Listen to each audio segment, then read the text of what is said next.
नमस्कार, आप देख रहे हैं प्राइम न्यूज और मैं हूं आपके साथ आलोक शुक्ला और मैं हूं आपके साथ मोनिका गुप्ता। किसान से लेकर नौजवान तक यूपी की योगी सरकार ने अब सभी को साधने की तैयारी कर ली है।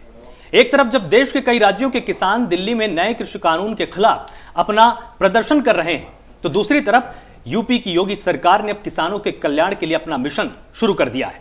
इस मिशन का नाम है किसान कल्याण मिशन, जिसका लक्ष्य है किसानों की आय को दोगुना करना। यह कार्यक्रम प्रदेश के सभी 824 विकास खंडों में 6 जनवरी से 21 जनवरी तक चलने वाला है। इसके साथ ही सीएम योगी ने आंकड़ों को बताते हुए दावा किया है कि यूपी में 2 करोड़ 35 लाख किसानों को पीएम किसान निधि का फायदा मिल रहा है। इसके साथ ही सीएम योगी ये दावा करते नजर आए कि पिछले 3.5 सालों में 15,000 करोड़ रुपए गन्ना किसानों को भुगतान किया गया है और ये रकम इतनी बड़ी है जितना कई राज्यों के वार्षिक बजट भी नहीं होते हैं। ये तो हो गई किसानों की बात। अब बात नौजवानों की करते हैं। नए साल पर योगी सरकार युवाओं के लिए भी तोहफे लेकर आई है। दरअसल जनवरी महीने में ही योगी सरकार 90,000 शिक्षकों की बहाली प्रक्रिया शुरू करने वाली है। इसके तहत अलग अलग लेवल पर टीचिंग और नॉन टीचिंग स्टाफ के लिए विज्ञापन जनवरी महीने में ही जारी किए जाएंगे। लेकिन हर साल के मुकाबले अगर देखा जाए तो इस बार शिक्षकों की बहाली व्यवस्था अलग होगी और इसकी वजह है सीएम योगी का छात्रों के हित में दिया गया सख्त निर्देश। दरअसल प्रशासन के सुस्त रवैये की वजह से हर बार भर्ती प्रक्रिया में काफी लंबा समय लग जाया करता था, जिस वजह से छात्रों को काफी परेशानी होती थी। लेकिन इस बार सीएम ने अधिकारियों को सख्त निर्देश दिए हैं कि 6 महीने के अंदर पूरी प्रक्रिया खत्म कर युवाओं को नौकरी दी जाए। साथ ही पूरे प्रोसेस को विवाद से अलग रखने के निर्देश भी दिए गए हैं। यानी कुल मिलाकर यह कह सकते हैं कि एक तरफ योगी सरकार किसानों की आय दोगुनी करने की तरफ काम कर रही है, तो दूसरी तरफ युवाओं के बेहतर भविष्य को ध्यान में रखकर भी काम किया जा रहा है। इन सब के बीच यूपी में आने वाले वक्त में युवाओं से लेकर किसानों तक सभी को योगी सरकार की योजनाओं का कितना फायदा मिलने वाला है, इसी पर अगले 1 घंटे की हमारी चर्चा होने वाली है। मोनिका, बिल्कुल। तो यहाँ पर जहाँ योगी सरकार ये दावा कर रही है कि हमने नौजवानों के लिए बहुत कुछ किया है, किसानों के लिए भी किया है और आगे भी जो रणनीति, जो योजनाएं हम बना रहे हैं उससे लगातार नौजवानों को और किसानों को लाभ मिलेगा, वहीं विपक्ष आलोक कहीं ना कहीं लगातार यहां पर निशाना साधता हुआ योगी सरकार पर नजर आ रहा है कि यहां पर भुगतान की अगर बात करें, गन्ना किसानों के भुगतान की अगर बात करें तो लगातार निशाना साधते हुए विपक्ष नजर आता है। वहीं रोजगार को लेकर भी लगातार ये मुद्दा विपक्ष के पास रहा कि रोजगार को लेकर कोई नीति, कोई फॉर्मेट यहां पर सरकार के पास नहीं है। लेकिन ये जो आंकड़े बता रहे हैं सरकार की तरफ से जो जारी किए गए हैं, ये तो यही बता रहे हैं कि यहां पर कल्याण जो है वो नौजवानों का हो रहा है और किसानों का भी कायाकल्प की जो कहीं ना कहीं तैयारी है वो सरकार ने कर ली है। आज की चर्चा शुरू करने से पहले यह भी जान लीजिए कि सीएम योगी ने किसानों के लिए शुरू किए गए अपने मिशन में क्या कुछ अहम बातें कही हैं। के माध्यम से और लिफ्ट इरिगेशन के माध्यम से हर खेत को पानी और साथ साथ लिफ्ट इरिगेशन के माध्यम से हम वैज्ञानिक तकनीक का उपयोग करते थे। किसान की लागत को कम करने और उत्पादकता को बढ़ाने में एक बहुत बड़ा कार्य इन नई तकनीक के माध्यम से आज देश के अंदर देखने को मिल रहा है। आजादी के बाद लागत का 1.5 गुना दाम किसान को मिले, न्यूनतम समर्थन मूल्य स्वामीनाथन कमेटी की रिपोर्ट के अनुरूप देने का कार्य भी प्रधानमंत्री मोदी जी ने किया। और यही नहीं, प्रधानमंत्री किसान सम्मान निधि के माध्यम से हर एक किसान को 6,000 रुपए सालाना देने का कार्य भी, यानी किसान भाइयों को सूदखोरों से, बिचौलियों से मुक्त करने के लिए उसे प्रधानमंत्री किसान सम्मान निधि से जोड़ने का कार्य भी प्रधानमंत्री मोदी जी ने किया। यानी कि किसान के कल्याण के लिए वास्तविक कार्य योजना आप देखेंगे तो आजादी के बाद जिस गति के साथ कार्यक्रम चले हैं कि प्रदेश भर में हमारे माननीय सांसदगण, हमारे विधायकगण इस कार्यक्रम में सहभागी बनकर के इस पूरे कार्यक्रम को सफलतापूर्वक आगे बढ़ाने का कार्य कर रहे हैं। यह अन्नदाता किसानों के जीवन में खुशहाली लाने, और जब अन्नदाता हमारा खुशहाल होगा तो देश स्वयं खुशहाल हो जाएगा, खुशहाली का मार्ग अपने आप प्रशस्त हो जाएगा। उस खुशहाली के लिए ही आज ये सारे कार्यक्रम किए जा रहे हैं। भाइयों बहनों, हमें एक बात को ध्यान में रखना होगा। बहुत सारे लोग हैं जो तमाम प्रकार की गलतफहमियां पैदा करने का प्रयास कर रहे हैं। जब देश तेजी के साथ आगे बढ़ रहा है, खेती किसानी में आमूलचूल परिवर्तन करने और किसान तेजी के साथ प्रगति के लिए आगे बढ़ता हुआ दिखाई दे रहा है, बहुत सारे लोगों को यह अच्छा नहीं लग रहा है। उत्तर प्रदेश दुग्ध उत्पादन में देश दुनिया के अंदर एक अच्छे स्थान पर है। उत्तर प्रदेश देश के अंदर दुग्ध उत्पादन में अच्छे स्थान पर है, लेकिन यहां के किसानों के द्वारा पशुपालन करके जो दुग्ध मार्केट में दिया जाता है, उसकी गुणवत्ता पे सभी प्रश्न खड़े होते थे। पहली बार हुआ जब खुरपका और मुंहपका जैसी बीमारियों की रोकथाम के लिए टीकाकरण का एक बृहद अभियान पूरे देश के अंदर चला और उत्तर प्रदेश में इसको हम लक्ष्य पूरी तरह प्राप्त करते हुए दिखाई दे रहे हैं। यानी यह उत्तर प्रदेश में गाय भैंस के दूध को हम लोग न केवल उत्तर प्रदेश और देश के अंदर अपितु दुनिया के अंदर भी हम ये बात कह सकते हैं कि हमारी डेयरी से जाने वाला ये दूध उन गौपालकों के यहां से आया है जहां पर खुरपका और मुंहपका जैसी बीमारियां नहीं है। और तब दुनिया के अंदर इस दूध की डिमांड होगी या दूध से बने हुए प्रोडक्ट की डिमांड होगी। इसको आजादी के बाद के 70 वर्षों तक क्यों छुपाने का प्रयास हुआ? हमारी लेबोरेटरीज आज हर जनपद में खुलती हुई दिखाई दे रही हैं, जो तय कर पाएंगी ये जैविक उत्पाद है और ये जैविक उत्पाद नहीं है। फसलों की गुणवत्ता के बारे में भी जानकारी देकर के उसकी टेस्टिंग लैब्स भी हर एक जगह स्थापित किए जा रहे हैं। और ये कार्यक्रम जिस निरंतरता के साथ आगे बढ़ाने के कार्यक्रम हो रहे हैं, ये किसान कल्याण मिशन उन सभी कल्याणकारी योजनाओं के साथ किसान बंधुओं को जोड़ने का एक बहुत बेहतरीन माध्यम है। और उस बेहतरीन माध्यम को आगे बढ़ाने के लिए आज हम सब यहाँ पर उपस्थित हुए हैं। मुझे बताते हुए प्रसन्नता है, प्रदेश के अंदर 2,35,00,000 किसान प्रधानमंत्री किसान सम्मान निधि से लाभान्वित हो रहे हैं। आप अनुमान कर लीजिए, 2,35,00,000 तो कई राज्यों की आबादी नहीं है। तो मुख्यमंत्री योगी आदित्यनाथ ने बिल्कुल साफ किया है कि आज़ादी के बाद से अगर किसी सरकार ने सबसे ज़्यादा किसानों के हित में काम किया है मोर्चा, तो वो बीजेपी की सरकार ने किया है।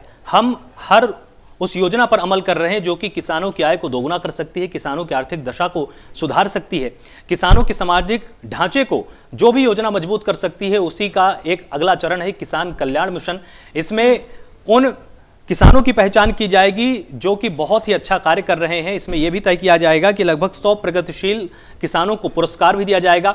और किसानों को सरकार का तोहफा क्या मिला है? योगी सरकार ने किसान कल्याण मिशन की शुरुआत की है और किसान कल्याण मिशन का लक्ष्य किसानों की आय को बढ़ाना है, ये इसके केंद्र में है। और नई तकनीक के जरिए किसानों तक फायदा पहुंचाना मकसद है। और इसी में मुख्यमंत्री योगी आदित्यनाथ ने जानकारी दी है कि प्रदेश के सभी 824 ब्लॉकों में यानी विकास खंडों में अभियान चलाया जाएगा। उनका बिल्कुल 6 जनवरी से 21 जनवरी तक चलेगा किसान कल्याण मिशन। और इस मिशन के तहत इस बीच किसानों के लिए उपकरणों का प्रदर्शन भी किया जाएगा और कृषि मेले और वैज्ञानिक वार्ता का भी आयोजन किया जाएगा। तो कहीं ना कहीं यहाँ पर किसानों को जानकारी भी दी जाएगी कि वो टेक्नोलॉजी का सहारा कैसे लें, कैसे किसानी को सरल बनाएं और किस तरीके से जो उनकी आय है वो दोगुनी हो। यहाँ पर किसानी के तरीके भी कहीं ना कहीं आलोक बताए जाएंगे। तो जिस तरह के किसानों के लिए यहाँ पर आयोजन किए जा रहे हैं और जो अभियान चलाए जा रहे हैं, वाकई देखिए कहीं ना कहीं इससे जो रास्ते हैं किसानों के लिए वो खुलते हुए तो नजर आ ही रहे हैं। और बिल्कुल, और इसी में ये पूरी तरह से कोशिश मुख्यमंत्री योगी आदित्यनाथ के द्वारा है कि हम किसानों को वो जानकारी दें जिस जानकारी के चलते वो अपनी फसल को और भी बेहतर बना सकते हैं, अपनी आर्थिक स्थिति को ठीक कर सकते हैं। क्योंकि सिर्फ और सिर्फ फसलों की जानकारी देना पर्याप्त नहीं है, अगर उसको तकनीक की जानकारी नहीं है, किस तरह से वो तमाम उपकरणों की मदद से अपनी खेती को और भी आसान कर सकते हैं और खेती का जो टाइम है वो उस टाइम पीरियड को घटा सकते हैं किसान। क्योंकि तमाम ऐसी तकनीकें आ चुकी हैं कि अगर उसको कटाई में ज़्यादा समय लगता है तो कटाई करने के लिए तमाम मशीनें बाजार में आ चुकी हैं, और अगर उसको मेड़ाई करनी है तो उसके लिए भी, अगर उसको जुताई करनी है तो उसके लिए भी ये तमाम मशीनें अब बाजार में उपलब्ध हैं। बिल्कुल, नौजवानों को रोजगार देने का मिशन जो है उसके तहत क्या कुछ कर रही है सरकार, ये हम बता देते हैं। पूरे प्रोसेस को हर हाल में विवाद से अलग रखने का आदेश दिया गया है। जिस तरीके से लगातार जो योजनाएं चलाई जा रही हैं यहाँ पर नौजवानों के कल्याण के लिए, किसानों के कायाकल्प के लिए, अब देखना ये होगा कि धरातल पर क्या वो चीजें नजर आती हैं। ठीक है, और इसी पर और अधिक बातचीत करने के लिए हमारे साथ विशेषज्ञों का एक पूरा पैनल जुड़ा हुआ है। विजय खैरा, प्रवक्ता बीजेपी, हमारे साथ जुड़े हुए, बहुत बहुत स्वागत है आपका प्राइम न्यूज पर। मनोज यादव, प्रवक्ता सपा, हमारे साथ हैं। जावेद अहमद, प्रवक्ता कांग्रेस हैं, आप सभी का बहुत बहुत स्वागत है। देवेंद्र सिंह, किसान नेता, स्टूडियो में मेरे साथ मौजूद हैं। वीके सिंह, वरिष्ठ पत्रकार के तौर पर मेरे साथ स्टूडियो में मौजूद हैं। निरंजन पोद्दार हमारे साथ जुड़ेंगे राजनीतिक विश्लेषक के तौर पर। तो सबसे पहले देवेंद्र जी, आपसे ही सवाल बनता है कि लगातार सरकार ये आंकड़े आपको बता रही है कि हम किसानों के लिए किस तरह से काम कर रहे हैं, हमने कर्ज माफ किया है, हम हर तरह की मदद किसानों को दे रहे हैं, तो आखिर किसानों के अंदर जो गुस्सा दिल्ली की सीमाओं में दिख रहा है, क्या सरकार की किसी बात पर भरोसा नहीं है क्या आपको? आंकड़े हैं, आंकड़ों का क्या, आंकड़ों का खेल है और कागज में ही रहता है, टेबल पे ही रहता है। कहा जाता है कोई काम टेबल पे आधा किया जाए और फील्ड में आधा किया जाए तो अच्छा लगता है और बेहतर परिणाम होता है। तो सरकार अगर टेबल पर टेबल टेनिस खेलने के प्रोग्राम बना ली है, टेबल पे टेबल टेनिस, सोचिए, तो उसमें कुछ कहा नहीं जा सकता। और यही सरकार है। योगी जी ने अभी आपने रिपोर्ट दिखाई है, बहुत अच्छा है कि ये कुछ प्रयास कर रहे हैं, टेक्निकल जानकारी दे रहे हैं, बहुत अच्छी बात है, देना चाहिए। ये जो सरकारों का फर्ज है वो निभाने की कोशिश कर रहे हैं टेक्निकल जानकारी देने के लिए। लेकिन आपको याद होना चाहिए कि जब योगी जी की सरकार बनी, पहले मोदी जी की सरकार भी, तो उन्होंने कहा किसानों कर्ज माफी करेंगे। तो योगी जी मुख्यमंत्री बने थे, तो ताजा मुख्यमंत्री बने थे, तो 14 पैसे किसानों का कर्ज माफी करके 20 रुपया के लेटर पैड पे 14 पैसे कर्ज माफी किए थे। तो उससे जाहिर है कि उस समय कितना हंसते हुए मुस्कुराते हुए 14 पैसे को उन्होंने मन से अपने ऐसे देते रहे कि हाँ लीजिए आपको 14 पैसा। क्या मतलब सोचिए कोई स्थिति क्या हुई होगी उस समय। वही चीजें हैं कि कागज है, कागज का क्या, पेन है, पेन का क्या। कागज पेन से काम नहीं चलेगा, धरातल पर जब तक नहीं दिखेंगे चीजें तब तक तो ये। देवेंद्र जी, समस्या ये भी है ना कि अगर सरकार कुछ सकारात्मक कदम उठा रही है तो उसकी तारीफ करने में विपक्ष का या किसी जनप्रतिनिधि का आखिर क्या जाता है? सरकार भी तो इससे कम से कम प्रोत्साहित तो होगी।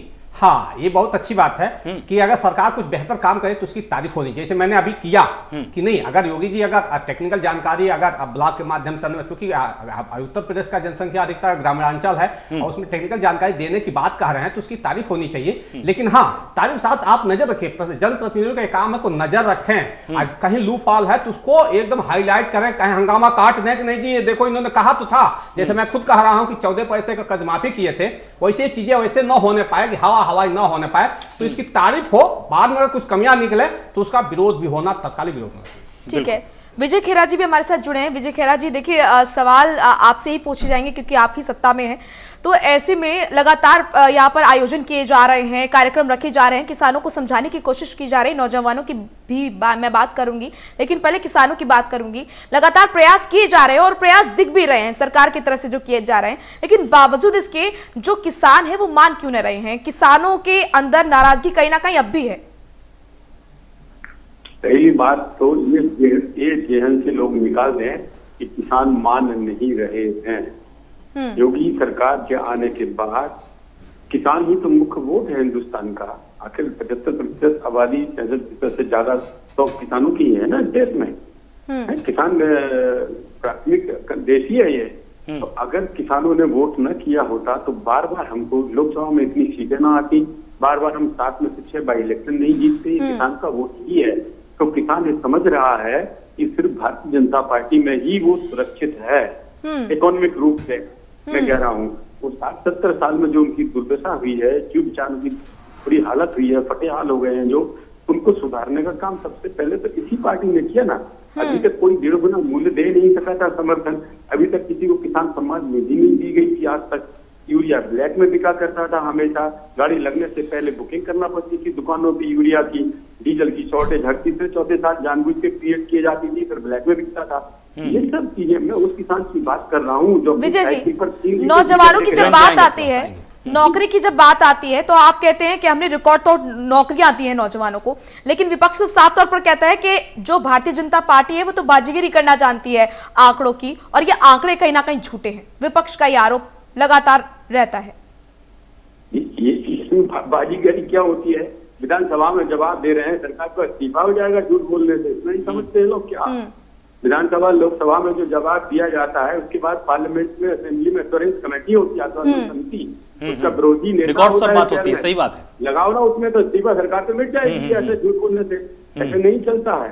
ठीक है। क्योंकि ये लोग खुद कुछ कर नहीं पाए हैं, अब इस तकलीफ में घुटे जा रहे हैं कि अगले बार फिर हम ये लोग आ पाएंगे शक्ति में, अगले बार फिर नहीं आ पाएंगे पावर में। विजय जी, सवाल यही तो है कि अगर आपकी उपलब्धियां इतनी अच्छी हैं, अगर किसानों की हालत लगातार सुधर रही है, तो फिर ये विरोध का सुर आखिर क्यों है सीमाओं पर?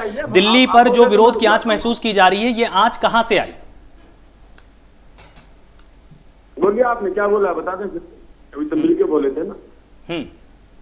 विजय जी, क्या बोला उन्होंने, मैडम बताइए। नहीं, सवाल ये है कि अगर आपके हिसाब से किसानों का भला हो रहा है, किसानों की आय बढ़ रही है, सरकार हर संभव सकारात्मक प्रयास कर रही है, लेकिन दिल्ली की सीमाओं में जो ये किसानों की तपिश यहां पर महसूस की जा रही है, इसकी वजह फिर क्या है? यही बात सर्जिकल स्ट्राइक में कहा था कि देश मिट गया, कोई हमला नहीं हुआ। यही बात बालाकोट से कहा गया था कि हमने घुस के नहीं मारा, और फिर चेहरा सूझ के बैठ गए घरों पर। यही जो किसान के लिए कह रहे हैं ना, यही किसान इनको मारेगा अगले चुनाव में, आप देखना, मुंह सुझा देगा। हम उस गरीब किसान के साथ हैं, 92% है। 5% किसान जो यहाँ पर बैठ के एयर कंडीशन सेक्टर के अलावा वो बड़े बड़े ट्रकों में आए हैं, अपना सजा के अंदर है, जरा देखिए तो सही उसका कैसे। चलिए, ये तो देखने वाली बात रहेगी विजय जी। मनोज जी बहुत देर से मुस्कुरा रहे हैं बैठे बैठे। मनोज जी, अगर नहीं है लगता है आप? बिल्कुल, भारतीय जनता पार्टी के अगर लिहाज से देखा जाए तो सब ठीक है, नौजवानों का कल्याण हो रहा है और किसानों का कायाकल्प करने की कोशिश की जा रही है। देखिए मोनिका जी, मुख्यमंत्री उत्तर प्रदेश योगी आदित्यनाथ जी झूठ बोलते हैं, और मुझे ये बात कहते हुए गर्व नहीं महसूस हो रहा है, मुझे शर्म आ रही है कि हम जिस प्रदेश में रहते हैं उस प्रदेश के मुख्यमंत्री झूठ बोलते हैं, झूठे मुख्यमंत्री हैं। अभी हमारे विजय खेड़ा जी ने इस बात को कहा कि अगर झूठ बोल रहे हैं तो वो रिकॉर्ड जाके दे दे विधानसभा में। बहुत बड़ा आरोप लगा रहे हैं आप मनोज जी। अभी मैं प्रूफ करूंगा, मैं ऐसे नहीं बोलता हूँ। ठीक है, ठीक है। आपको बता दें, हम समाजवादी लोग हैं, पूरे प्रूफ के साथ बोलते हैं। निश्चित तौर पे विधानसभा में उन्होंने क्या झूठ बोला था ये मुझे नहीं पता है, अगर बताऊंगा तो वो भी आ जाएगा। वो चूने की खैनी बनाने वाले चूने को पीटीएन बता दिया था, और बताया था इतना बड़ा ब्लास्ट होता कि पूरा उत्तर प्रदेश क्या लखनऊ हिल जाता पूरा। वो तो बात तो चूने निकला था, खैर इस्तीफा नहीं हुआ। अभी हाल ही में योगी आदित्यनाथ जी ने एक इंटरव्यू दिया न्यूज 24 को, जिसमें उन्होंने कहा कि 2017 से पहले उत्तर प्रदेश में मेट्रो का कोई सिस्टम ही नहीं था। आप लोग एनसीआर में रहते हैं, एनसीआर में आप लोग का आना जाना पहले रहा होगा, मैं तो बहुत कम जानता हूँ। हमारी सरकार छोड़िए, मायावती जी की सरकार में ही एनसीआर में जो उत्तर प्रदेश का हिस्सा था उसमें मेट्रो चल गई थी। हमारी सरकार में गाजियाबाद नोएडा में मेट्रो चल गई थी, लखनऊ में भी चल गई, कानपुर में भी हमने काम शुरू कर दिया था। तो जो मुख्यमंत्री होकर झूठ बोलता हो उस इंसान से क्या, लेकिन देखिए मनोज जी, उस सरकार के बारे में क्या कहा जाए? मनोज जी, देवेंद्र जी का कहना है कि आप दोनों के दोनों मिलकर झूठ बोल रहे हैं, अलग अलग नहीं बोल रहे हैं। मेट्रो के मैडम मनोज जी, आपका शायद आपकी गलतफहमी दूर होना चाहिए कि हम भी गाजियाबाद में ही रहते हैं। मेट्रो का सारा क्रेडिट अगर किसी को जाता है, अरविंद केजरीवाल को जाता है, इसमें नो बट नहीं है, और ये ऑन रिकॉर्ड है। तो आप बीजेपी और सपा इसमें तो राजनीति न करिए, जिसका है उसको कहा जाए, ईमानदारी पूर्वक कहा जाए। टर्म में मत बोलिए, मैं हाथ जोड़ के निवेदन कर रहा हूं, मेरे टर्म में मत बोलिए। मैं ये कह रहा हूं कि अगर किसान नेता का यह आरोप है कि दोनों पार्टियां झूठ बोल रही हैं, तो मैं सहमत हूं इस बात से, और इसलिए सहमत हूं कि जिस दिन किसानों की सारी मांगों को मान लिया जाएगा इस देश में, उस दिन इस देश में पूंजीवाद धड़ाम से गिर जाएगा। इस बात को मैं बड़ी जिम्मेदारी से कहता हूं। इसीलिए किसी पूंजीपति को दाता नहीं कहा जाता है, किसी राजनीतिक दल के नेता को दाता नहीं कहा जाता है, किसान को अन्नदाता कहा जाता है। कारण ये कि वो अपने अनाज का मूल्य, लेकिन क्या पूंजीपति जो भी उद्यमी हैं, जो भी व्यापारी घराने, क्या वो फिर जरूरी नहीं है क्या अर्थव्यवस्था के लिए? अपराध कर रहे हैं वो लोग। मैं कहाँ कह रहा हूँ नहीं जरूरी है, लेकिन आप बताइए आपका ये कोर्ट जरूरी नहीं, है? टाटा ने आज तक देखिए सुई से लेकर नमक तक बनाया है भारत के लिए, तो क्या उसका कोई रोल नहीं है क्या फिर भारत को? आवाज आपकी नहीं आ रही मनोज जी, मनोज जी की आवाज नहीं आ रही हमारे पास। तो जिस तरह से ये बड़े बड़े आरोप लगाए जाते हैं, हमारे साथ वीके सिंह है वरिष्ठ पत्रकार के तौर पर, जिस तरह से पूंजीपतियों को, उद्यमियों को एक ही लाइन में हर कोई, पता नहीं ये कौन सा फैशन है, मेरे ये समझ में नहीं आता है। लोग ये भूल जाते हैं कि जब भी भारत का बजट बनाया जाता है, केंद्रीय बजट, तब सबसे पहले जो केंद्रीय वित्त मंत्री होते हैं वो उनको बुलाते हैं, उनसे विमर्श करते हैं किस तरह का हमको कर लगाना चाहिए, हमारी क्या योजना होनी चाहिए। क्योंकि देखिए, टैक्सेशन की पूरी व्यवस्था हो गई, अर्थव्यवस्था की जो बारीक जानकारी रखते हैं वो हमारे उद्यमी ही रखते हैं। उनकी राय बहुत जरूरी हो जाती है, क्योंकि अर्थव्यवस्था को आपको मजबूत बनाना है। और अगर हम टाटा की बात करें, हम तमाम कंपनियों की बात करें, उन्होंने भी इस देश को खड़ा किया है। क्या ये ट्रेंड बिल्कुल सही है क्या? सबसे पहले तो आलोक जी आपको बहुत बहुत धन्यवाद, क्योंकि काफ़ी देर के बाद आपने हमें मौका दिया है। स्वागत है। इसके लिए आपको धन्यवाद देना चाहूँगा। साथ ही पूरे प्राइम न्यूज परिवार को 9 वर्ष की हार्दिक शुभकामनाएं देना चाहूँगा जी। इसके साथ ही हम अपनी बात की शुरुआत करते हैं। देखिए, देश में ज़रूरत उद्यमियों की भी है, बड़े बड़े उद्योगपतियों की भी है। नो डाउट, जब भी देश में कभी कोई फिनांस बजट होता है तो फिनांस बजट में उनकी राय ली जाती है। तो उनके साथ मतलब हम किसी भी तरह का डिस्क्रिमिनेशन मीन्स भेदभाव नहीं कर सकते हैं। उनकी राय बहुत अनिवार्य है, मैंडेट है। लेकिन सवाल इस बात का है कि जहाँ तक देश के विकास में अगर उद्योगपतियों का रोल है, तो अगर हम देखें, बहुत अच्छी बात नहीं कहने जा रहा हूँ, थोड़ी सी बात कहने में खराब लगती है, लेकिन फिर भी कहूँगा। 2019 में हमारे उत्तर प्रदेश सरकार को एक्साइज डिपार्टमेंट से राजस्व इकट्ठा हुआ था 26,000 करोड़ का। और ये 26,000 करोड़ का जो राजस्व था, इसलिए था चूंकि देश के जो लोग, उत्तर प्रदेश सरकार के जो युवा, बुजुर्ग, बच्चे जो शराब का सेवन करते हैं, वाइन कंजप्शन करते हैं, आबकारी विभाग से। और जाहिर सी बात है, इसमें स्टेट और सेंटर का रेशियो होता है, जिसमें स्टेट का रेशियो जो राजस्व कलेक्ट करता है उसका बहुत कम पार्ट होता है, सेंटर का बहुत होता है। तो इसका मतलब ये तो नहीं है कि अगर शराब पीने से 26,000 करोड़ का राजस्व उत्तर प्रदेश को हो जाता है, चला जाता है, तो सेंटर को बहुत ज्यादा जाता होगा। तो सबको जो है शराब पीने के लिए मैंडेट कर दिया जाए।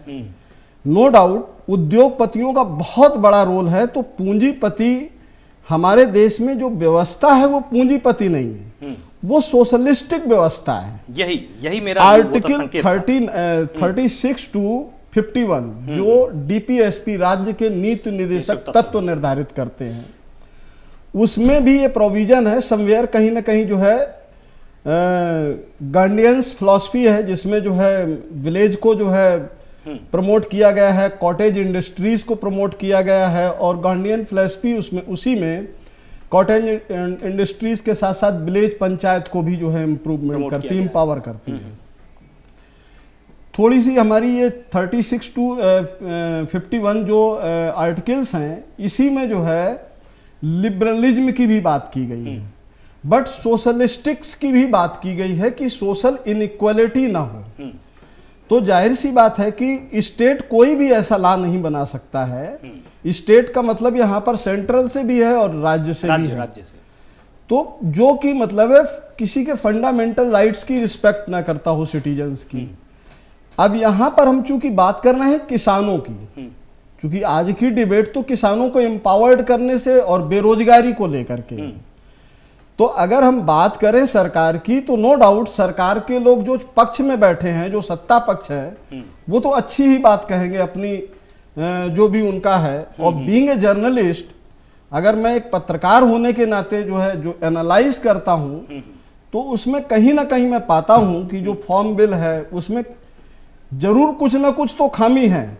और अगर खामी की बात करें तो चूंकि इस फार्म बिल पर तो हमने पूरा एक लेक्चर जो है तैयार किया था, और मुझे लगता है कि अगर कहीं पर किसानों के साथ अहित होता है उनके बिल से, तो मुझे लगता है सरकार को उस पर जो है बहुत जल्दी मेरा यही यहाँ पर रिव्यू करके और अपने ही विचार पर देश में किसानों की बात जरूरी है, उसी तरह से हम सिर्फ अन्नदाता के नाम पर आप डिस्क्रिमिनेशन नहीं कर सकते हैं, क्योंकि ऐसा नहीं है कि आप, क्योंकि देखिए रिलायंस ने अभी कुछ दिन पहले कोर्ट के सामने अपना पूरा हलफनामा दिया है। उसने कहा है कि कॉन्ट्रैक्ट फार्मिंग के नाम पे पंजाब में हमारे 1500 टावरों को नष्ट किया गया, उनको नुकसान पहुंचाया गया, जबकि हमारा तो कॉन्ट्रैक्ट फार्मिंग से कोई लेना देना नहीं है। तो ये तो विशुद्ध राजनीति हो गई ना, कि एक तरफ किसान अन्न उपजाता है, उसको मार्केट तक लेकर जाता है, लेकिन प्रोसेसिंग का काम तो फिर व्यापारी ही करेगा, उसमें चाहे छोटा व्यापारी हो चाहे वो बड़ा व्यापारी हो। क्या इन पर राजनीति करनी चाहिए? देखिए आलोक जी, मेरा ये मानना था जैसे कि ये फॉर्म बिल में कुछ चीजें हमने इन डेप्थ स्टडी की, तो मैंने पाया कि हमारे स्टेट में ही नहीं, अगर हम ऑल ओवर इंडिया की बात करें तो यहाँ पर नो डाउट कॉन्स्टिट्यूशन में भले ही डिस्क्रिमिनेशन के कोई गुंजाइश ना हो, नहीं है, लेकिन एग्जीक्यूटिव्स जो हैं या जो भी ब्यूरोक्रेसी हो गई हमारी, एडमिनिस्ट्रेटिव पावर्स, कार्यपालिका की अगर आप बात कर रहे हैं, उसमें हम बहुत क्लियरली जो है ये डिस्क्रिमिनेशन भेदभाव देखते हैं। ठीक है, आज के दौर में भी, इस हाईटेक दौर में, एक मॉडर्न इंडिया में भी एक किसान की बात सिपाही नहीं सुनता है, और किसान की बात को सुनने के लिए अगर आप एक एडमिनिस्ट्रेटिव ऑफिसर, सब जुडिशियल मजिस्ट्रेट को, एसडीएम को अपॉइंट कर रहे हो, तो लगता है आपको कि वो कारपोरेट की बात सुनेगा या उसकी किसान की बात सुनेगा? सवाल आपका बिल्कुल सही है। और इसी में हम जावेद अहमद के पास एक बार चलते हैं। जावेद जी, लगातार आपकी शिकायतें थी कि सरकार कुछ नहीं कर रही है, लेकिन अब योगी तो मंच पर आके बोल रहे हैं कि हम सब कुछ कर रहे हैं। मुझे let me complete the thing. अब रही बात योगी साहब की, नो डाउट वो हमारे सूबे के मुखिया हैं, रिस्पेक्टेबल पर्सन है, उत्तर प्रदेश के प्रथम नागरिक के तौर पर मैं उनकी रिस्पेक्ट भी करता हूँ। अभी हमारे साथी किसान नेता ने भी उन पर जो है एक आलोचनात्मक ढंग से कही बात, लेकिन अच्छा लगा, आलोचना होनी ही चाहिए। अब ये जो है 2021 चल रहा है साहब, 2021 में आप युवा रोजगार की बात कर रहे हैं, 2022 में चुनाव है। अब मैं आपको बता दूं, पूरे ओवरऑल इस पूरे 4 सालों में उत्तर प्रदेश में 1,45,000 शिक्षक वैकेंट रहे हैं, वो भी प्राइमरी एजुकेशन की मैं बात कर रहा हूं। तो ये जो है अचानक से ख्याल जो है, अचानक से ये ख्याल अब क्यों आया 2021 में कि अब हम शिक्षकों की भर्ती करें, जबकि अगर हम डीपीएसपी की बात करें तो शिक्षा, स्वास्थ्य और रोजगार ये स्टेट की रिस्पॉन्सिबिलिटी है। तो आखिर इन 4 सालों तक स्टेट जो है अपनी रिस्पॉन्सिबिलिटी से क्यों भाग जाते हैं? ये मेरा सवाल है कि इन 4 सालों तक स्टेट जो है अपनी इस जिम्मेदारी से पीछे क्यों रहा? जावेद अहमद, लगातार आप भी विपक्ष में हैं, लगातार आप लोग भी सवाल उठाते आए हैं। आपको क्या लगता है कि योगी आदित्यनाथ जो भी आंकड़े पेश कर रहे हैं वो बिल्कुल सही हैं और वो किसानों के हित में काम कर रहे हैं? देखिए, बहैसियत मुख्यमंत्री वो देश के सबसे झूठे आंकड़ेबाज मुख्यमंत्री साबित हो चुके हैं, और बड़ी शर्म आती है कि एक संत के भेष में बैठा हुआ हमारे प्रदेश का मुखिया वो इतना झूठ बोल रहा। आंकड़े बताइए। आंकड़े जो उन्होंने दिए हैं, इसमें आपको पता होना चाहिए आलोक जी, जो लोग सरकारी नौकरियों में थे जिनको प्रमोशन मिला है उसको भी इन्होंने जोड़ दिया, उसको भी जोड़ने का काम किया। किस तरीके से अभ्यर्थियों के साथ दुर्व्यवहार योगी जी की सरकार करती रही, पुलिस करती रही। आज 26 दिन से 69,000 शिक्षक भर्ती के तमाम अभ्यर्थी लखनऊ में धरना दे रहे हैं इस खंड में, और योगी जी की सरकार को कोई उनकी चिंता नहीं है। किस तरीके से वीपीओ भर्ती के अभ्यर्थियों की नियुक्ति नहीं हो पाई, उसकी उनको कोई चिंता नहीं है। और किसान और किसानी के बारे में योगी जी क्या जाने, उनके जीवन में तो ना किसानी है और ना खेत है।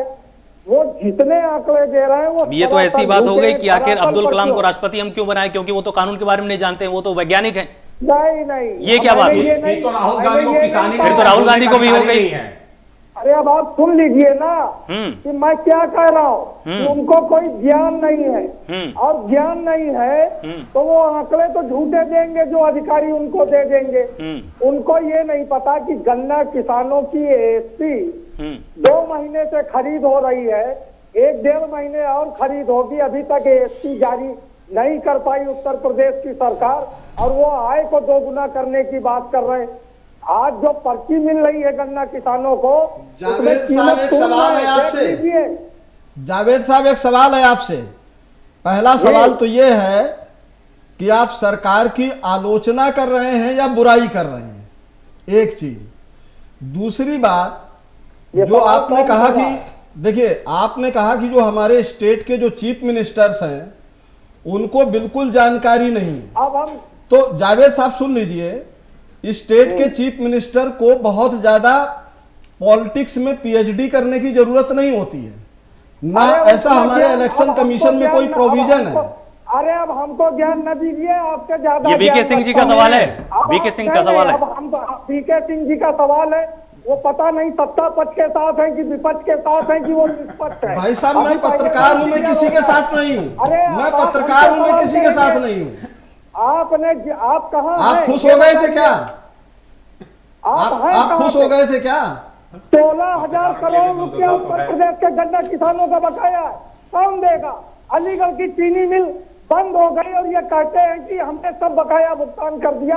18 करोड़ वो झूठ बोलते हैं, वो झूठ बोलते हैं, हवा में है, वो सही बात है। आपको झूठ, आपको झूठ के अलावा नहीं। ये 17 सीनियर IAS अधिकारियों की तैनाती उत्तर प्रदेश के 17 जिले में क्यों की गई है?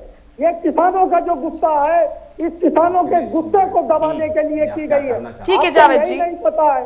ठीक है। निरंजन पोद्दार भी हमारे साथ जुड़े हुए हैं। निरंजन जी, लगातार जिस तरीके से योगी सरकार द्वारा कहा जा रहा है कि हम किसानों का कायाकल्प कर रहे हैं, नौजवानों का कल्याण हम कर रहे हैं और आंकड़े भी पेश किए जा रहे हैं, तो वही विपक्ष साफ तौर पर दो टूक ये कह रहा है कि सीएम योगी जो है वो झूठे हैं और ये जो आंकड़े हैं ये सिर्फ और सिर्फ कागजी आंकड़े हैं, धरातल पर ऐसा कुछ नहीं है।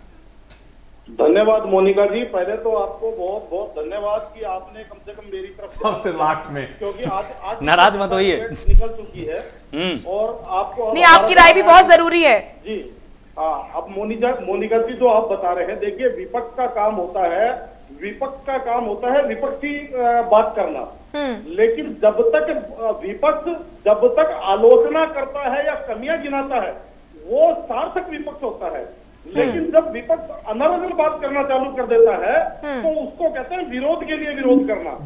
अब जो आप आंकड़ों की बात कर रहे हो तो मैं आपको एक आंकड़ा और दे देता हूँ।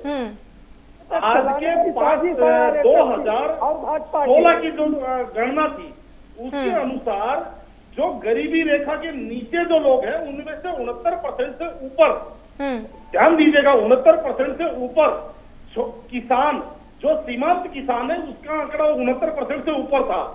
और 2019 की जो रिपोर्ट आई है उसके अंदर जो गरीबी रेखा के नीचे से जो लोग जो गरीबी का रेखा के नीचे से जो लाख बाहर निकले उसके अंदर अब 52% हुए हैं किसान। यानी कि सीधी सी बात आप ये समझ लीजिए, जो सीमांत किसान है उनकी स्थिति कदाचित सुधरी है। दूसरी बात, अगर राष्ट्रीय लेवल पे आप कहेंगे तो मैं आपको एक आंकड़ा और दे सकता हूँ। 2009 के अंदर यूपीए की सरकार थी और एनसीआरबी के आंकड़ों के आधार पे बता रहा हूं आपको, 73,000 किसानों ने आत्महत्या करी थी। ये एनसीआरबी के आंकड़े आप निकाल लेना। 2009 के अंदर 73,000 की यूपीए की सरकार थी, 73,000 किसानों ने आत्महत्या करी थी। 2013 के अंदर यूपीए की सरकार थी, उस टाइम 13,000 किसानों ने आत्महत्या करी थी। आंकड़ा कौन देगा? और 2016 के अंदर जब ये एनडीए की सरकार आई है आत्महत्या की। पोद्दार साहब, मैं आपसे कुछ पूछना चाहता हूँ। किसानों की मौत का आंकड़ा 62 कुछ हो गया। पोद्दार साहब 2019 के अंदर यही। पोद्दार साहब सुन लीजिए, पोद्दार साहब आपने एक बहुत अच्छी बात कही है, उसको मैं थोड़ा सा दोहरा दूं आपकी बात को ही। आपने कहा कि किसानों की उत्तर प्रदेश में आर्थिक स्थिति सुधरी है। इस आंकड़ा बता दीजिए, इस आंकड़े के साथ महंगाई को भी थोड़ा सा रख दीजिए कि कंपेयर करिए कि कितनी सुधरी हुई है। आपको होना चाहिए कि 60 रुपए पेट्रोल है कि 100 रुपए पेट्रोल है, महंगाई भत्ता जो 7वें वेतन आयोग में लागू हुआ कितना दिया गया है, किसानों का आमदनी कितनी बढ़ी है, इसको पहले रखिए। अगर विश्लेषण कर रहे हैं तो विश्लेषण ऐसे करिए ना। आप पुराना रिकॉर्ड बता रहे हो, इस समय के रिकॉर्ड में दोनों रिकॉर्ड बताइए। मैं बताता हूँ आपको, आप मेरी बात समझिए आप थोड़ा सा। दरअसल क्या है, ये जो रोग है, ये जो बीमारी है, ये अभी इस सरकार की पैदा करी हुई बीमारी नहीं है। ये 70 साल से देश की आजादी के बाद एक चीज और मैं टोकता हूँ, निरंजन जी आपसे बात होगी। निरंजन जी एक बीमारी माना कांग्रेस ने लूटा, सुनिए निरंजन जी, कांग्रेस ने लूटा, जितनी कंपनियां बनी है वो बेचा जा रहा है, बिक्री करने खोला गया है, वो क्या है, वो क्या घाटे में चल रही है सारी। गलत बात है, आप गलत आरोप लगा रहे हो। जबरदस्ती एक टेप रिकॉर्ड लेके बैठ जाते हैं बीजेपी का। देखो जी, हमारा इसीलिए जमता नहीं है, चाहे राजनीतिक विश्लेषण हो, चाहे पत्रकार हो, चाहे कोई भी हो। अगर बात मैं फैक्ट कहता हूँ कि केवल सवाल करके और सवाल राजेश जी, सवाल बोले तो ये ना फिर तो जी मनोज जी झूठ चल रहा है। ठीक है, बोलिए मनोज जी। मनोज जी कुछ बोलिए। मैं बड़ी जिम्मेदारी से बात कहूंगा। मैं अपने वरिष्ठ पत्रकार महोदय को धन्यवाद दूंगा कि उन्होंने बड़ी फैक्चुअल बात कही, लेकिन उन्होंने कांग्रेस से सवाल किया था और सवाल वो ये था कि आप सरकार की आलोचना कर रहे हैं बुराई। अगर सरकार आलोचना लायक काम कर रही है तो हम आलोचना कर रहे हैं, और सरकार के मुख्यमंत्री अगर झूठ पे झूठ बोलते हैं और सब झूठ बोलते हैं तो हम उनकी बुराई करेंगे, और ये हमारा नैतिक अधिकार है। किसी भी राजनीतिक दल को अगर सरकार अपनी बेलगामी पे आ जाए तो उसकी बुराई करने में पीछे नहीं रहना। मनोज भाई, समाजवादी पार्टी की सरकार ने भी लक्ष्य चलवाया था, आपको पता होना चाहिए। जो शिक्षक आंदोलन का, तो उन पे भी लक्ष्य चला है, छात्रों पे भी लक्ष्य चलाई है। आप भी कोई दूध के धुले नहीं है मनोज भाई, आप भी पार्टी को दूध की धुली हुई है नहीं। अरे बीके सिंह जी, योगी जी की लठ नहीं दिख रही है। अरे वो भी चला रहे हैं, वो भी दूध के धुले, हम उनको तो कह ही रहे हैं। ये दोनों को ही बोल रहे हैं, मनोज जी, दोनों की बात कर रहे हैं। वो दोनों ही पार्टियों को बोल रहे हैं, बीजेपी को भी और आपकी पार्टी को। और सत्ता भावना पे गोलगप्पे। मनोज साहब, मेरा एक सवाल है आपसे, सिर्फ एक सवाल है मनोज साहब। देखिए मनोज साहब, मनोज जी सुन लीजिए, मनोज यादव जी, मेरा सिर्फ एक ही सवाल है।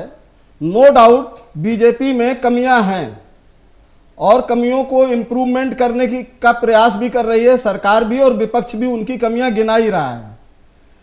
मनोज साहब, एक बात बताइए, लॉ एंड ऑर्डर की ही बात कर लेते हैं। उत्तर प्रदेश में चीफ मिनिस्टर अखिलेश यादव साहब थे, आजम खां की भैंस खो जाती है, पूरे स्टेट की पुलिस जो है भैंस ढूंढने में लग जाती है, और उसी सीएम अखिलेश जी के मुख्यमंत्री रहते एक आम आदमी को एफआईआर करवाने के लिए उसका बच्चा खो जाए तो एफआईआर नहीं होती है 3 दिन तक, 4 दिन तक। आखिर आप जो है किस आधार पर किसी पर आरोप प्रत्यारोप करते हैं, मेरी समझ में नहीं आता। पंडित साहब, आप क्या सवाल कर रहे हैं? 2017 से पहले का सवाल है, अब आप 2017 से 2022 के बीच में हैं। सर जी, मैं इसीलिए तो मैंने आपसे सवाल नहीं किया था, मैंने इसीलिए तो मेरा मनोज जी, ठीक है, इस सवाल को थोड़ा सा छोड़ते हैं। ने क्या किया, आज कुछ सवाल करने का अधिकार विपक्ष को नहीं, तो ये कहीं ना कहीं ठीक नहीं है।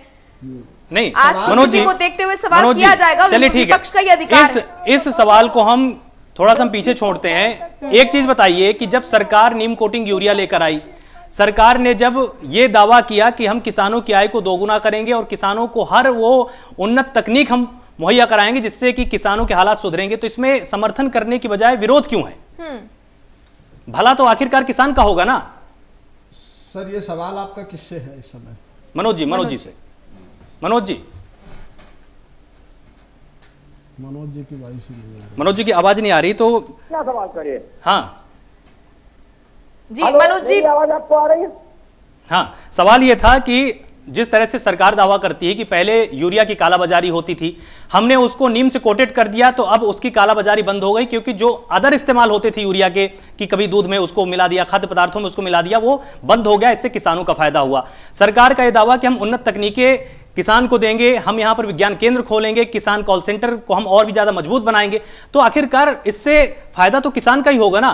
तो इतने ज्यादा विरोध की जरूरत क्या है? कुछ चीजों में तो आप समर्थन दे ही सकते हैं। देखिए, सरकार जो काम अच्छा करेगी उसका हम तारीफ करेंगे और सरकार को धन्यवाद देंगे। उसके लिए विधानसभा से लेके और विधान परिषद तक है, उसमें वो सारी बातें कही जाती हैं। लेकिन एक महत्वपूर्ण बात यह है कि आखिर आपका जो कार्य है वो कार्य की क्षमता 10% है, और कार्य के उस अच्छाई के बदले में 90% आपके कामों की बुराई है। तो इसमें भी तो आपके पास विकल्प तो है ना मनोज जी, इसमें भी आपके पास एक अच्छा विकल्प है कि आप एक रोड मैप सरकार को आप दे सकते हैं। रुपए का सिलेंडर आज 750 रुपए का हो गया।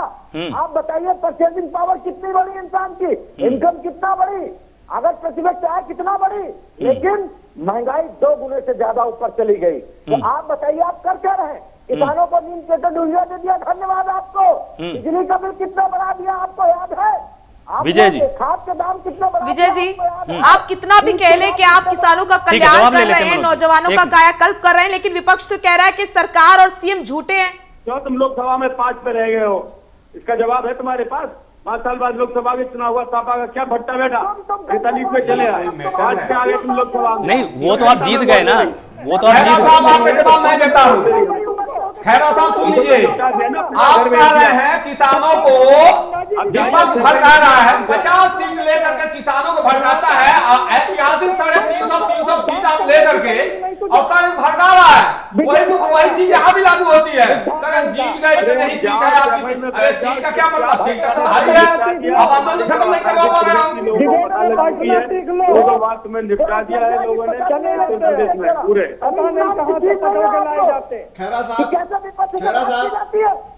खैरा साहब सबसे पहले तो मैं आपको पूरी ठीक है बीजेपी को मनोज जी, आपके पास आएंगे अभी आ रहे हैं। तू तलाक से बात कर रहा है, हम्म। बदतमीज।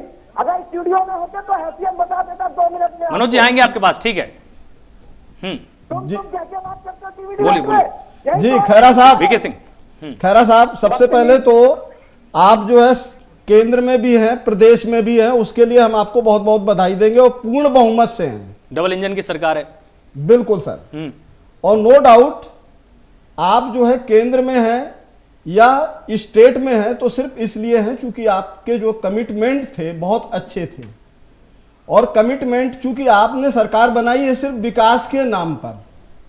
लेकिन मेरा सवाल फिर वहीं पर स्टैंड करता है कि विकास आपने जो है किस तरह का विकास किया है।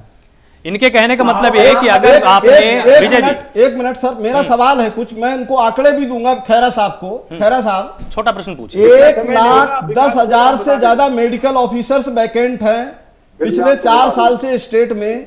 1,45,000 से ज्यादा शिक्षक वैकेंट हैं, वो भी प्राइमरी में बेसिक स्तर पे।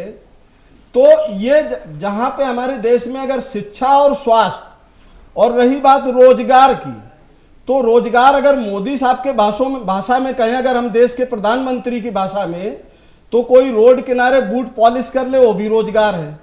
जबकि इसको मैं रोजगार नहीं मानता, इसको जो एक जीवन काटने का एक साधन हो सकता है किसी तरीके से। नहीं तो ये भी तो यहाँ पर सवाल खड़ा होता है ना वीके सिंह जी, एक छोटा सा प्रश्न तो फिर यहाँ पर भी है ना VK Singh ji. Work means रोजगार। एक मिनट, नहीं ठीक है, इस अच्छा हुआ ये आपने प्रश्न, नहीं ठीक है, ये आपने एक अच्छा प्रश्न पूछा, लेकिन यहाँ पर ये भी बात है ना कि 135 करोड़ लोगों को सरकारी नौकरी तो नहीं दे सकती ना सरकार। मैं सर रोजगार की बात कर रहा हूँ, सरकारी नौकरी की बात नहीं कर रहा हूँ। अच्छा, सरकारी विभाग में जो वैकेंट है उसको तो फुलफिल करोगे ना सरकार।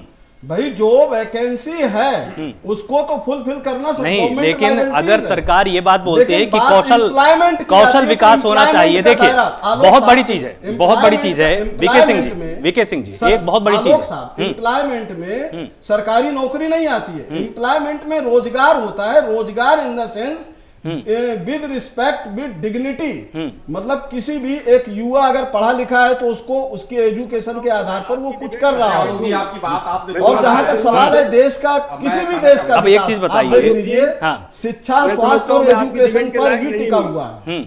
और शिक्षा और स्वास्थ्य और एजुकेशन की अगर हम बात करें, चलिए 6 साल से हमारे देश के प्रधानमंत्री मोदी साहब हैं। आप मुझे मैं आपकी बात पर आता हूं, देखें, हाँ ठीक है, अमेरिका जो है 33 करोड़ की आबादी वाला देश है, हर चीज में वीके सिंह जी देखिए, मैं एक चीज यहाँ पर वीके सिंह जी देखिए, हर चीज में पश्चिमी सभ्यता, पश्चिमी देशों के साथ अगर आप मुकाबला करने पर आएंगे तो आप कैसे जीत पाएंगे। आप अपनी पहली बात तो आप अपनी आबादी देखिए, संसाधन देखिए, पहली चीज। दूसरी चीज ये भी है कि क्या चाय बेचना, रुकिए देखिए, 10,000 का अपना स्टार्टअप शुरू करना शर्म की बात है क्या? भले ही व्यक्ति 10,000 की नौकरी करने को तैयार है, 10,000 में जाकर कहीं पर पोंछा लगाने के लिए तैयार है, लेकिन 10,000 के अगर निवेश से अगर वो चाय की दुकान शुरू कर सकता है तो इसमें शर्म किस बात की है युवा को? मैं बात शर्म की नहीं कर रहा हूं, बात मैं उस एजुकेशन की कर रहा हूं। अच्छा ये बता दीजिए आलोक साहब, हमारे यहाँ हाईएस्ट एजुकेशन का रेशियो क्या है? हमारे यहाँ हाईएस्ट एजुकेशन, चाहे देखिए हम भले ही डिस्क्रिमिनेशन की बात ना करते हैं, अगर हम गवर्नमेंट स्कूल्स की बात करें तो जितने भी जवाब ले लेते हैं, ठीक है विजय जी ठीक है, जवाब दीजिए आप इनकी बात का। विजय जी जवाब दीजिए। को गलत आंकड़े फोड़वा रहे हैं आप, हमसे जवाब नहीं लेते हैं, जवाब दीजिए विजय। दोनों लोग आपस में बैठ के छोड़ दीजिए मुझे। नहीं विजय जी जवाब दीजिए आपका क्या बोलूंगा मैं? 50-60 क्वेश्चन उन्होंने कर लिए, झूठे आंकड़े भेज दिया, हमें मौका देते नहीं बोलने का, खुद ही जवाब दे रहे आपस में दोनों लोग। आखिर जनता बैठी है यहाँ, हम लोग भी यहाँ बैठे टाइम खराब कर। नहीं बोलिए आप बोलिए, छोड़ दीजिए मुझे, कल से आप बुला लीजिए जिसको चाहिए। अब 5 घंटे से मैं देख रहा हूँ और ये लोग भी बैठे, निरंजन साहब ना उन्हें बोल देते ना हमें बोलने देते, दोनों लोग आपस में बोल रहे हैं, आप तीनों लोग। विजय जी बोलिए, अब तो बोलिए। अरे अब आप ही बोल रहे हैं, बोलिए। हम भी यहाँ बैठे, हमारा समय कीमती है, अब 10 मिनट मुझे 2 मिनट तो देते जवाब। अरे विजय जी बोलिए, अब आपको ही सभी लोग सुन रहे हैं। नहीं, गलत बात है ये कोई डिबेट ऐसे थोड़ी होती है, हमने बहुत एंकर देखे अपने जीवन में। करो ना, आप इनसे सवाल कर रहे हैं। अरे अब तो बोलिए, 50-60 क्वेश्चन। अरे 2 मिनट, अब आप एक ही बात अब आप बोले जा रहे हैं तब से। अरे बीजेपी घेरी जाएगी सरकार। विजय जी बोलिए, विजय जी आपको ही लोग सुन रहे हैं, अब आप एक ही बात पे बैठ गए लेके। चौथी बार हो गया ये। अरे बोलिए। ऐसा होता है, आप मुझे जवाब देने का मौका देते नहीं है। ठीक है, अब आपको पूरा मौका दिया गया है, अब आप ही अपनी बात पूरी कीजिए। विजय जी ये आपके साथ समस्या है, ये मैंने आपको कई बार देखा, आप ही बोल रहे हैं तब से, अब तो बोलिए। जवाब तो आपको देना पड़ेगा, जवाब आपसे लोग करेंगे। खैरा साहब ऐसा थोड़ा होता है, आप गुस्सा हो रहे हो, आप क्या गुस्सा होने क्या मतलब है? सरकार सत्ता में आपसे पूछे यार, सवाल पूछा जाएगा आपसे, बात करें, गुस्सा होने क्या मतलब है भाई? जवाब दीजिए, आप थोड़ा आंसर देगा, देने दीजिए ठीक। अरे विजय जी अब तो बोलिए। मैं बताता हूँ कितने टीचर खाली हैं, कितने। हाँ बोलिए कितने रोजगार हुए, मैं देता हूँ जवाब आपको, बोलिए। आप अभी कह रहे थे टीचर्स की बात कर रहे हैं, ये बोल रहे 1,69,000 टीचर्स खाली है। 2 मिनट सुन ले, फिर जवाब दे देंगे, ये हमें दे आराम से, हम सुनेंगे। आप बताइए, हाई कोर्ट से लड़के जीत कर करके हर तरह से निकाल के 35,000 टीचर भर्ती करें। आप लोगों को चूंकि हमारी बातों पर शक होता था, आप बार बार ये बात उठाते थे कि हम झूठ बोल रहे हैं, तो हमने सीधा ऑनलाइन टीचर्स को अपॉइंटमेंट लेटर दिए, उसके ऊपर भी आपका विरोध हो गया। अब द्वारा सेकेंडरी टीचर के फिर हमने वैकेंसी निकाल ली, 35,000 टीचर्स को फर्म चिट्ठियां देने वाले हैं और आधों को दे भी दी, अब फिर ऑनलाइन देंगे हम। तो हमने तो सारी सीटें भर दी। अभी आप मेडिकल ऑफिसर्स की बात कर रहे हैं, आपको पता ही नहीं है, हर डिस्ट्रिक्ट हॉस्पिटल के अंदर 1 लाख रुपए महीने पर हर स्पेशलिस्ट लगाया जा चुका है, जो हिंदुस्तान का इतिहास है। हर डिस्ट्रिक्ट हॉस्पिटल में ऑर्थोपेडिक, कार्डियोलॉजिस्ट आपको मिलेगा। मेडिकल कॉलेज आप नहीं खोल पाए थे, हमने 2 दर्जन से ज्यादा मेडिकल कॉलेज खोल दिए हैं। अब एक बात पे बात करिए ना, टीचर्स की बता दिया आपको, मेडिकल कॉलेज का बता दिया, शिक्षा आपके बुनियादी अधिकार है, शिक्षा बुनियादी अधिकार है। शिक्षा पर बजट कितना रखे ये भी बता दीजिए। आपको बोलने नहीं दिया या तो बोलने दिया, शिक्षा पर बजट आपको उत्तर प्रदेश में कितना वो भी बता दीजिए, दिल्ली से तुलना कर लीजिए, बताइए। बोलना आखिर में, बोलना आखिर में, बीच में नहीं। ये झूठबाजी नहीं चलेगी, झूठा आंकड़े नहीं चलेंगे। आंकड़ा सही दीजिए। वो ये पूछ रहे हैं विजय जी, अगर विधानसभा में झूठा आंकड़ा दिया जाए तो सरकार। विजय जी, अरे यहाँ आंकड़ा दीजिए ना, विजय जी आंकड़ा दीजिए कि शिक्षा का बजट कितना आता है, 2 बार का बजट आपका है। बात कर रहे हैं ऐसे कि आपने बहुत टोक मार दिया है, वहां से तो हम भागते हो। दिल्ली का शिक्षा में बहस करने के लिए आपने चुनौती दिया था, भाग गए आप, बात करते हो ऐसे चीजें। उन तक आवाज नहीं जा पाती। अभी किसानों पे आप झूठ बोल दिया, खुद तो दे नहीं सकी कोई सरकार, उनको 1.5 गुना मूड हमने। ठीक है विजय जी, ठीक है। 65 साल में किसानों की दुर्दशा किसने की, किसानों को बर्बाद किसने किया, किसानों के फसल हल किसने रखा। चलिए ठीक है, अब इसमें जवाब ले लेते हैं ना विजय जी, फिर जवाब ले लेते हैं एक बार। ठीक है विजय जी, विजय जी 1 मिनट। 65 साल में तुमने उनको भूखों मार दिया, अन्नदाता कहते हो, लेकिन अन्नदाता ने उनका अन्न खड़ा लिया। ठीक है, आपकी सारी बातें आ गई, आप जो बोलना चाह रहे थे आपकी बात आ गई। विजय जी, इज्जत कर रहे हैं, मैं सम्मान निधि दे रहा हूँ, आपको तकलीफ हो रही है। विजय जी अब तो सुन लीजिए, विजय जी अब तो सुन लीजिए, जवाब सुन लीजिए। मनोज जी जवाब दीजिए इनका। देखिए, मैं सभी से अनुरोध करूंगा, मैं 1 मिनट बोलूंगा, इससे ज्यादा समय नहीं। बोलिए। अगर बीजेपी बहुत अच्छा कर रही तो किसान धरने पे क्यों? बीजेपी कर्मचारियों के लिए, युवाओं के लिए अच्छा कर रही तो बिजली विभाग धरने पे क्यों? आखिर बहुत अच्छा स्वास्थ्य विभाग में काम हो रहा तो स्वास्थ्य विभाग धरने पे क्यों? यहाँ उठा के देख लो, शिक्षा की बात करते हो, शिक्षा विभाग धरने पे क्यों? सब तो धरने पे बैठे हैं और सरकार अपना गुणगान कर रही। ये कैसी भैया चाहिए, ये इनसे पूछ लो, बस इतना ही पूछना था। जवाब दीजिए विजय जी, अब सीधा सवाल पूछा उन्होंने। मैं भी एक ही लाइन में दूंगा, फिर आप निरंजन साहब को सुनना है मुझे। देखिए, अभी इन्होंने कहा किसान धरने पे क्यों, मैं बार बार बता दे रहा हूँ कि हिंदुस्तान का किसान पूरे हिंदुस्तान में फैला है ना, खाली पंजाब और पश्चिमी उत्तर प्रदेश तो किसान नहीं है ना। इन दो लोगों के किसान 0.5% किसान के लिए हम 52% किसान जो गरीब फटेहाल है मजोले किसान को बर्बाद नहीं कर सकते ना। हमारा बिल उनके साथ है और वो हमारे साथ हैं। हम जानते हैं कि बिचौलिया किसान, मंडी का किसान, उन्हें लूटने वाला किसान, झूठा किसान बन के यहाँ बैठा है जिसमें नक्सलाइट बैठे। अब रुक जाओ 1 मिनट, सुनो, नहीं सुन पाओगे, बर्दाश्त नहीं होगा। सच बर्दाश्त होता नहीं है, आपकी गलती नहीं है, सच बर्दाश्त नहीं हो पाता। जो दिन भर झूठ बोलता है ठीक है, तो सच बर्दाश्त नहीं होता। अब आपने जो भी बात किसानों के लिए बोली, अब उसमें जवाब ले लेते, देवेंद्र जी से जवाब लेते हैं। देवेंद्र जी जवाब दीजिए इनकी बात। खैरा साहब अब सुनिए, मनोज जी 1 मिनट मनोज जी सुनिए, 1 मिनट मनोज जी। खैरा साहब अब आप भी सुनिएगा, अब सुनिएगा, दिल पे हाथ रख के सुनिएगा। खैरा साहब अभी अब सुनिए, आपने कहा है कि बस हरियाणा के, पंजाब के किसान हैं। आपको ये पता होना चाहिए कि 96% किसान, 94% किसान एमएसपी का लाभ नहीं ले पाते हैं। जो लाभ लेता है वो पंजाब हरियाणा किसान लेते हैं। जो अंबानी अडानी को अगर हवा में फूंक दे तो बढ़ जाएंगे लोग, आपको पता होना चाहिए। और दूसरी बात सुन लीजिए, बोलना नहीं, आप बीच में नहीं बोलिएगा, सुनिए, पहले सुन लीजिए। और आप कह रहे थे छोटे किसानों के लिए हम काम कर रहे हैं। छोटे किसानों के कौन सा एमएसपी तय कर दिए भाई, कौन सा फिक्स कर दिए? आपको यह होना चाहिए 2016 में अडानी का एक कंपनी रजिस्टर्ड हो गई थी और उसमें अपना डाला था 2017-18 में उन्होंने तय कर लिया था कि हाँ हम अपना कॉर्पोरेट घराना बनाएंगे, चीजें करेंगे। आपको पता होना चाहिए, उसको तो पता है, लेकिन किसानों से पूछ करके बिल नहीं बनाएंगे। आप बात कर रहे थे छोटे किसानों तक मार रहे हो, अडानी अंबानी जैसे कंपनियों के लिए मार रहे हो आप। ना मैं कोई फार्म करूंगा ना। लेकिन विजय जी आप शिक्षा में बात कर रहे हैं, खैरा साहब शिक्षा में बात करें, बताइए आपके उत्तर प्रदेश के शिक्षा मंत्री भाग क्यों गए, बुला कर भागे क्यों दिल्ली का, और उत्तर प्रदेश का शिक्षा में कंपेयर करिए, बजट उसी के साथ उत्तर प्रदेश में भी आता है। कितना परसेंट आपका बजट है, शिक्षा का कितना परसेंट बजट है, खैरा साहब बता दीजिए। इसमें अब एक तो बोल दो, 1 घंटे में एक बात तो सच बोल दो आप। अंबानी ने कहा हम कॉर्पोरेट खेती नहीं करेंगे, बात वही खत्म हो गई। अरे अडानी का 2016 में आप देखिए, अंबानी वाली बात भी तो, लेकिन वो ठीक बोल रहे हैं ना। नहीं, अंबानी वाली बात भी तो लेकिन ठीक बोल रहे हैं। हाँ नहीं, जब तक अंबानी कोर्ट में रह गए, उन्होंने कहा स्टॉक एक्सचेंज में, खैरा साहब स्टॉक एक्सचेंज में उन्होंने कागज सबमिट किया है अडानी साहब ने कि हम आगे चल के काम करेंगे इस पे, देवेंद्र जी, उसको तो बताया गया। देवेंद्र जी, लेकिन लगातार आरोप तो ये भी था ना कि अंबानी को बार बार टारगेट किया जा रहा था। पंजाब में उनके टावर जला दिए गए, उन्होंने बाद में हलफनामा अपना लगाया, उन्होंने कोर्ट को बताया कि हमारा कॉन्ट्रैक्ट फार्मिंग से कोई लेना देना नहीं है। तो ये तो फिर विशुद्ध राजनीति हुई ना। देखो विपक्ष का काम है ढोलक बजाने का, विपक्ष का काम नहीं हो तो राजनीति करेगी विपक्ष, इसलिए पार्टियां रजिस्टर्ड हुई हैं। आप ये बात है कि कहा जा रहा कि अडानी का टावर जलाया, काटा, बहुत बड़ा चीज नहीं है, वायर उन्होंने काटा है तो ठीक है कि किसानों को अपनी मांग है, अगर सरकार नहीं सुन रही है, पैदल जा रहे हैं भूखे नंगे लॉकडाउन में, उसमें मोदी साहब नहीं बोल रहे हैं।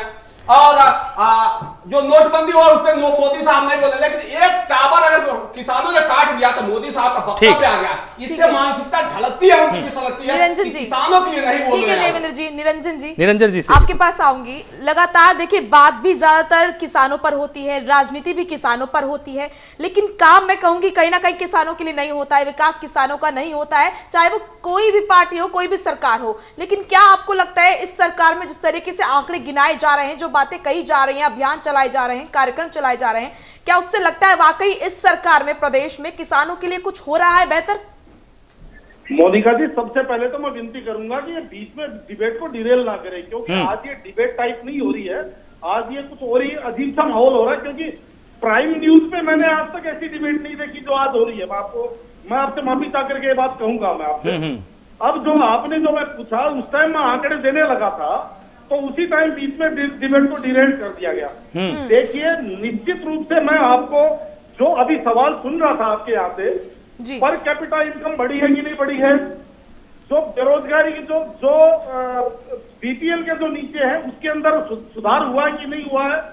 तो मुझे एक बात बताइए कि जो सरकारी आंकड़े हैं, ये जो 70 साल का जो रोग लगा हुआ है, जो दीमक लगी हुई है सिस्टम को, इस सिस्टम को रिकवर करने को जादू की छड़ी तो किसी के पास नहीं है। सही बात। अच्छा कंपनियों बोल लेने दीजिए ना आप। बेची जा रही है। देवेंद्र जी बोल लेने दीजिए।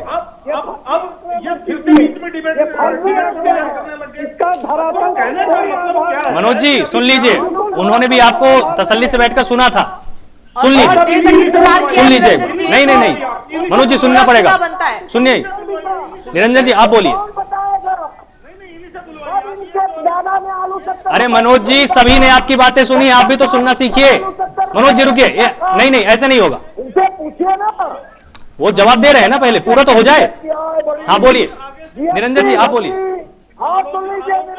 चारों विंडो पे इन्हीं को बिठाइए आप, चारों विंडो पे यही बोलेंगे, मनोज जी पहले उनकी बात तो आप मनोज जी पूरी सुन होने तो दीजिए, लीजिए। फिर उसके बाद आप अपना सवाल कीजिएगा। आपकी बात जी, तो सुन सब तो सुनते लीजिए। हैं, आप भी सभी की बात सुनिए ना, फिर उसके बाद आप सवाल चिल्लाने से कीजिएगा। क्या फिर बात बनेगी? आप सुन लीजिए पहले। मनोज जी एक मिनट रुकिए, मनोज जी ऐसे नहीं, अरे तो सुन तो लीजिए। नहीं सुन लीजिए, सुन लीजिए। जो आदमी तथ्यों के आधार पे बात करना चाह रहा है उसको तो ये बोलने नहीं दे रहे, ये खाली हल्ला गुल्ले की डिबेट करना चाह रहे हैं। निरंजन जी की आवाज को ही आलोक तेज रखिए। हाँ। इन्हीं से बात करवाइए, मैं ऐसे डिबेट नहीं कर सकता। आलोक जी अरे बोलिए, आप बोलिए, बोलिए, आपकी आवाज आ रही है। अब ये तो आप पूछ रहे थे किसान क्यों बैठे हुए हैं, आप जो पूछ रहे थे किसान क्यों बैठे हुए हैं, अब मैं आपसे पूछ रहा हूं। ठीक, चलिए ठीक है।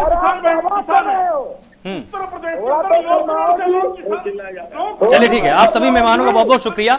लगातार इस बहस में एक चीज तो निकलकर सामने आ गई कि सरकार कुछ भी काम करे, आलोचना बुराई ये पहला धर्म विपक्ष अपना समझकर बैठ चुका है। क्योंकि जिस तरह से बहस शुरू हुई और उसके बाद जिस तरह से आरोप प्रत्यारोप का दौर शुरू हुआ, तमाम बातों को यहां पर बीच में लाया गया और इस बहस को तमाम जगह पर डिरेल करने की भी पूरी कोशिश की गई। तो यह संकेत साफ है कि सरकार कुछ भी प्रयास करेगी, विपक्ष ने अपना एक धर्म बना लिया है और वो है आलोचना और बुराई का धर्म, कि सरकार कुछ भी बेहतर करेगी हमको देखना ही नहीं। बिल्कुल, और बड़ा सवाल ये भी है कि नौजवानों का कल्याण और किसानों का कायाकल्प की जो यहाँ पर प्रयास किए जा रहे हैं, जो यहाँ पर लगातार योजनाएं चलाई जा रही हैं सरकार की तरफ से, वो कितना रंग लाती हैं और धरातल पर क्या कुछ नजर आता है।